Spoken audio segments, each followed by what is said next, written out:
Hello and welcome back to Part-Time Gaming. I'm doing another level focus video today on another one of my favorite Star Wars Battlefront maps, Geonosis. This map was one of my favorites to play as a kid and it still holds up today.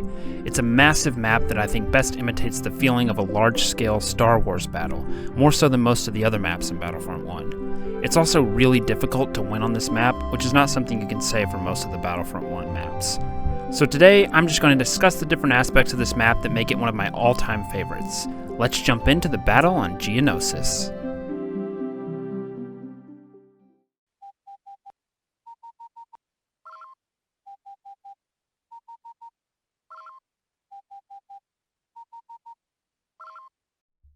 The first thing that I want to talk about with this map is the atmosphere. Like I said in the intro, the Geonosis map makes you feel like you're participating in a huge Star Wars battle. Not many maps in the original Battlefront achieve this feeling, in my opinion. From the start, the Republic and the CIS start on opposite ends of the map. Both factions will begin the battle by running out to meet each other in the no man's land in between, much like the battles portrayed in the movie.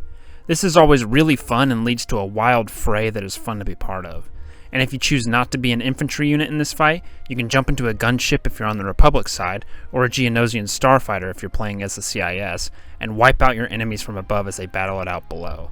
It's always a very intense start to the battle, and it gives you the same vibes you get when you watch it play it out in the movie. Something else that really contributes to the intense atmosphere is the skybox.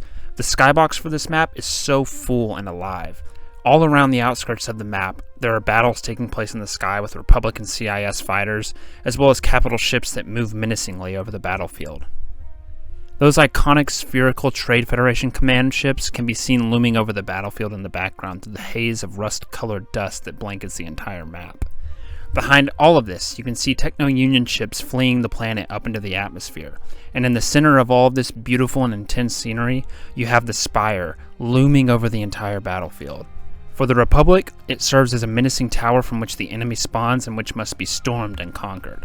For the CIS, the Spire is the center of their force, and operations that must be defended at all costs. All of this contributes to what adds up to be a beautiful atmosphere of a desperate battlefield in which two sides are struggling against each other underneath an even larger battle. The next thing that I want to highlight is the namesake of the map, the Spire itself. No matter where you are on the map, you can look and see the Spire towering over everything. Like I mentioned before, if you are the Republic, it serves as an ominous foe. But if you're the CIS, it serves as a home base from which you can strategize and regroup if necessary. It has such a large presence and offers plenty of great vantage points from which to take stock of the battle. It also has several great sniping points, my favorite of which is close to the very top and can only really be reached via gunship. One of my favorite activities as a kid was loading up a gunship with units and flying it up to the top of this rocky outcrop that comes out of the Spire. Once I managed to land the gunship on it, I ordered the units to jump out and they would all exit onto the outcrop. There was usually a couple who would get out and immediately fall off the ledge, but they were a necessary sacrifice. Then I would sit up top with my squad and snipe enemies until I ran out of ammo. You're so high up that none of the enemy units will ever notice you, so you don't have to worry about taking fire. It's such a great space that is hard to get to, but if you manage to do so, you're rewarded with a nice little secret spot and a great sniping vantage point. In addition to its presence on the battlefield and its many sniping points, the inside of the Spire is a fantastic area. I love the huge holographic representation of the battle in the middle of the room that's straight out of the movie. I wish it actually reflected what was happening in the battle in-game, but that's asking too much of a game that came out in 2004. Additionally, this room has the holographic projection of the Death Star, which is also straight out of the movie. It's a nice little touch that I really appreciate, especially since it wasn't even on screen for very long. And finally, right off of the main room, you have this really cool hangar where the Geonosian starfighters are kept. For some reason, I've just always really liked this room. I love the oval shape of the exit as well as the overall circular shape of the room. It's a cool aesthetic that is enhanced with the presence of the Geonosian starfighters. It's a very unique look in the Star Wars universe. I don't know, this hangar was always cool to me and I'm glad they included it on the map. And while I'm talking about cool set pieces in this level, my next favorite is the Derelict Command Post. I've always loved this command post ever since I was a kid. It fits the theme of a desperate battle so well. It's this fallen Techno-Union ship in the middle of the battlefield that has obviously taken a ton of damage. It serves as a great forward operating base for the Republic forces as they advance on the Spire, and it serves as a great place of immersion for the player as you hunker down in the skeleton of the ship and shoot through the holes at the enemies outside as they try to overrun you.